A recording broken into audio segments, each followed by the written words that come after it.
Hello అండి. అందరికీ నమస్తే. ప్రస్తుతం మనతో పాటు సీనియర్ జర్నలిస్ట్ కిరణ్ కుమార్ గారున్నారు. ఆయనతో మాట్లాడదాం. నమస్తే సార్. నమస్తే అమ్మా. సార్ ప్రస్తుతం హ్మ్. రామ్ గోపాల్ వర్మ ట్వీట్ చాలా వైరల్ అవుతుంది. హ్మ్. అందులో ముఖ్యంగా I love Ongole, I love Ongole police అని చెప్పేసి 3 చైర్స్ అని చెప్పేసి పెట్టారు. అసలు ఏ ఉద్దేశంతో పెట్టుండొచ్చు? నీకా అది పెట్టంగానే నీకెలిగిందో లేదో గానీ నాకొక డైలాగ్ ఎలిగింది. ఈ మధ్య కాలంలో ఒక సినిమా డైలాగ్. ఆ! ఈ మధ్య కాలంలో బాగా famous block buster pan India రేంజ్‌లో ఆడిన సినిమాలో ఒక డైలాగ్ గుర్తొచ్చింది నాకు. ఏది? దమ్ముంటే పట్టుకోర షెకావత్తు, వదిలేస్తాం మొత్తం సిండికేట్. ఆ! కదా! ఆ! ఆయన వ్యాఖ్యల సారాంశం ఒక్క మాటలో చెప్పాలంటే అది. ఓకే. దమ్ముంటే పట్టుకోరా ఒంగోలు పోలీసు, పట్టుకుంటే వదిలేస్తా సినిమా ఇండస్ట్రీని అన్నట్టుగా మనం భావించాలి. ఓకే. లేకపోతే నిన్న విచారణకి వెళ్ళాడు 11 గంటలకు. ఒక గంట వెయిట్ చేశాడు. 12 గంటలకు సీఏ రూమ్‌లోకెళ్ళాడు. 12 గంటలకు సీఏ రూమ్‌లోకెళ్ళగానే సీఏ అన్నాడు అక్కడి నుంచి విచారణ ప్రారంభమైంది. ఆ హ్మ్. విచారణలో ఏం చేశారో మొత్తం మీద ఒక 2 గంటల వరకు విచారణ చేశారు. ఒక 3 అవర్స్, ఒక 2 అవర్స్. విచారణ చేసిన తర్వాత 2 గంటలకు భోజనానికి పంపించారు. మళ్ళీ 4 గంటలకు రమ్మన్నారు. 4కొచ్చాడు. 4-9 దాకా విచారణ చేశారు. 9కి పంపించారు. ఇది జరిగింది. హ్మ్. ఈ విచారణలో ఏవో ప్రశ్నలేశారు చాలా వరకు. ఆయన ప్రతి ప్రశ్నకి దేనికి కూడా సమాధానం చెప్పలేదాయన. రామ్ గోపాల్ వర్మ చాలా మేధావి హారిక. చాలా మేధావి. సో, ఒక్కోసారి నేను చెప్తా ఉంటా. నా మిత్రుడికి చెప్తా. ఆ మిత్రుడు కూడా చాలా పెద్ద మేధావి. హ్మ్. నేనేం చెప్తానంటే అతనికి, నీ మేధావితనాన్ని మంచికి వాడు. అద్భుతమైన రిజల్ట్ వస్తది. నీ మేధావితనాన్ని నువ్వు చెడుకు వాడితే డిస్ట్రాయ్ అవ్వడం గాక నువ్వు కూడా డిస్ట్రాయ్ అయితావు. సో, నీకున్న అద్భుతమైన మేధోశక్తి మా ఎవరికీ లేదంత మేధోశక్తి. మీకున్నది. అది మంచికి వాడండి.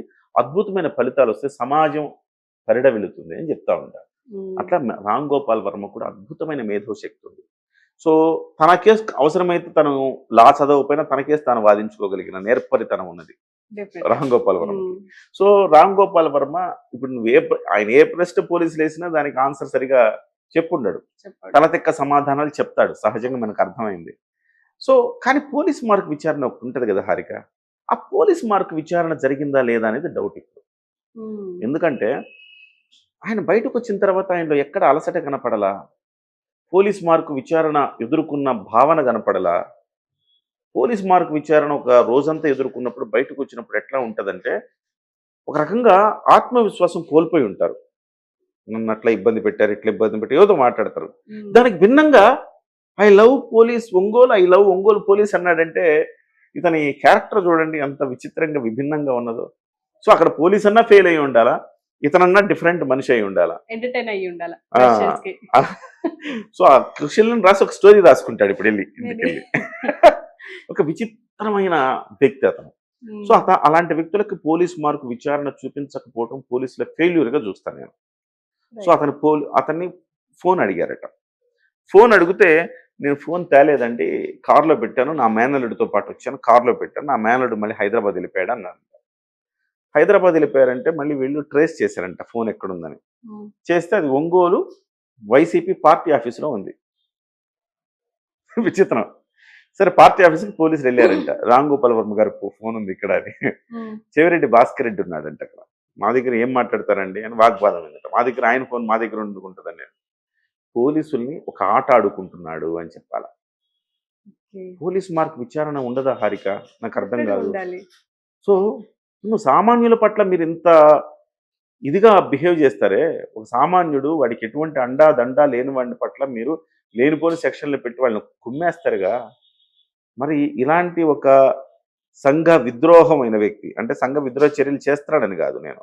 అంటే టెక్నికల్‌గా కాకపోయినా నైతికంగా సంఘ విద్రోహి ఇతను. హ్మ్. మీరు చూడండి నైతికంగా రైట్. అవును. సంఘ విద్రోహం. మన నైతికంగా కాబట్టి ఏ సెక్షన్‌లు వర్తించవు దానికి. యువతకి ఏం చెప్తాడు ఇవాళ? మీరు పెళ్లి చేసుకోవద్దు, ఇలా తిరగండి అమ్మాయిలతోటి, అయి చేయండి, రోజు అది చేయండి, ఇది చేయండి, నేను రోజు పోర్న్ చూస్తా. నువ్వు యువతకి ఏం సందేశం ఇస్తావు? నువ్వంటే ఒక భావన ఉంది కదా! 'శివ' సినిమా అప్పటి నుంచి కూడా రామ్ గోపాల్ వర్మ అంటే ఒక ఐకాన్ లాగా చూస్తారు కదా! నువ్వు ఇలాంటి అంటే దరిద్రమైన ఇవి చెప్తా ఉంటే యువత చెడిపోరా? సో ఒక మోరల్గా ఇతను సంఘ విద్రోహే. సో ఇతన్ని ఎట్లా ట్రీట్ చేయాలి? పోలీసులు ట్రీట్ చేయలేకపోయారు అట్లా. బయటకు వచ్చిన తర్వాత ఇంకొకసారి పోలీసు విచారణ అంటే ఇతను భయపడాలి. ఆ భయపడేలా మీరు చేయలేదంటే పోలీసులు ఫెయిల్యూర్ అని నాకు అనిపిస్తోంది. సో ఇప్పుడు ఆ డైలాగ్ వర్తించదా? దమ్ముంటే పట్టుకోర షకావత్తు, పట్టుకుంటే వదిలేస్తా సిండికేటు. ఇప్పుడు ఆ డైలాగ్ నిజంగా అతను ఆ వెటకారం ధ్వనిస్తుంది చూడండి. అతని యొక్క దీంట్లో ఎంత వెటకారం ఉందో చూడండి. I love Ongole police 3 cheers అంటే ఇట్లా గ్లాస్ పట్టుకొని అన్నాడంటే అతని వెటకారం ఎట్లా ధ్వనిస్తుంది. పోలీసులను అవమానించట్లేదు అక్కడ. కనీసం ఇప్పటికైనా పోలీసులు తెలుసుకోవాలా ఎంత వెటకారంగా పోలీసులను ఎంత అవమానించాడు. అసలు నాకు ఇక్కడ ఏంటంటే ఇప్పుడు ఉన్నది కూటమి ప్రభుత్వం, వైసీపీ ప్రతిపక్షంలో ఉంది. అయినా మరి ఎందుకు అరెస్ట్ చేయట్లేదు? ఎందుకు అంత గట్టిగా మాట్లాడలేకపోతుంది పోలీస్ వ్యవస్థ? ఇక్కడ పోలీసులు చేస్తున్న తప్పు, ఈ ప్రభుత్వం చేస్తున్న తప్పు ఏంటంటే పలానా వాళ్ళని అరెస్ట్ చేస్తారంట అనగానే వాడు కోర్టుకి వెళ్తున్నాడు, నాట్ టు అరెస్ట్ తెచ్చుకుంటున్నాడు. ఇంక ఏంది మీరు?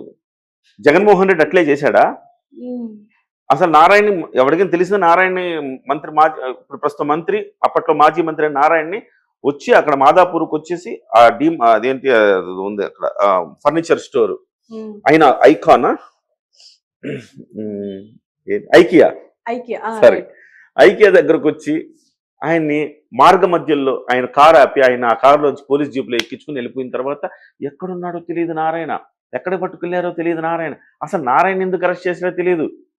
అది police mark, Jaganmohan Reddy mark అంటే. మరి ఈ ప్రభుత్వంలో ఏం చేస్తున్నారు? వెళ్ళేసి సరదాగా రామ్ గోపాల్ వర్మ డన్కి వెళ్ళేసి వర్మ ఉన్నాడా అంటే లేడు అన్నాడు. వర్మ ఎంత ఎంత భయంకరంగా పోలీసులను ఎంత అవమానించాడంటే ఇక్కడ ఆర్టీవీలో ఒక ఛానల్కి ఎక్కడో ఛానల్కి వెళ్ళి మాట్లాడాడు ఆయన. నేను లోపలే ఉన్నాను, మా వాళ్ళు లేరని చెప్పారు, బయటికి వెళ్ళిపోయారు. లోపలికి వచ్చి పోలీసులు అంటే లోపలికి వచ్చి ఎంక్వైరీ చేయరా, చెక్ చేయకుండా వెళ్ళిపోయారు. అది వాళ్ళ తప్పు కదా అంటున్నాడు. అంటే పోలీసుల్ని ఎంత లైట్గా తీసుకున్నాడు, చట్టంని ఎంత లైట్గా తీసుకున్నాడు, ఈ విచారణని ఎంత లైట్గా తీసుకున్నాడో మనకు అర్థమవుతుంది. సో కోర్టుల పట్ల గౌరవం లేదు, పోలీసుల పట్ల గౌరవం లేదు, చట్టం అన్నా న్యాయం అన్నా కనీస విలువ ఏ పాటి విలువ కూడా ఇవ్వట్లేదు. సమాజం పట్ల ఆ గౌరవభావం లేదు. సో ఇవాళ పోలీసులు ఇప్పటికైనా అర్థం కావాల్సింది ఏంటంటే పోలీసులకి, మిమ్మల్ని అతను జోకర్లు చేస్తున్నాడు, మిమ్మల్ని బఫూన్లు చేస్తున్నాడు. ఇప్పటికైనా రామ్ గోపాల్ వర్మకి మీరు పోలీస్ మార్కు విచారణ రుచి చూపించాలి.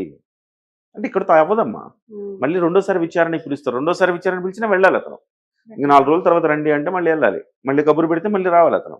విచారణకు వస్తూనే ఉండాలి. ఇప్పుడు పోలీసుల చేతిలో ఉంది అతను జుట్టు. కానీ వీళ్ళు ఎంతవరకు లోపలికి వెళ్ళాక పోలీసులు ఇతనితోటి శివ సినిమా రోజులు గుర్తు చేసుకుంటే సరదాగా మాట్లాడుకున్నారా, నిజంగా అతన్ని ఇబ్బంది పెట్టే ప్రశ్నలు వేసారా మనకు తెలియదు కదా. సో ఇవన్నీ కూడా పోలీసులు అర్థం చేసుకొని ప్రజలకు మనం ఏం సంకేతం ఇస్తున్నాం, పోలీసులు అంటే భయం లేదు నాకు అని అతను చెప్తున్నాడు. ఇలాంటి సంకేతాలు సమాజంలోకి వెళ్తే మంచిదా చెడ్డా అని ఆలోచించాలి. పోలీసులు కూడా ఈ విషయంలో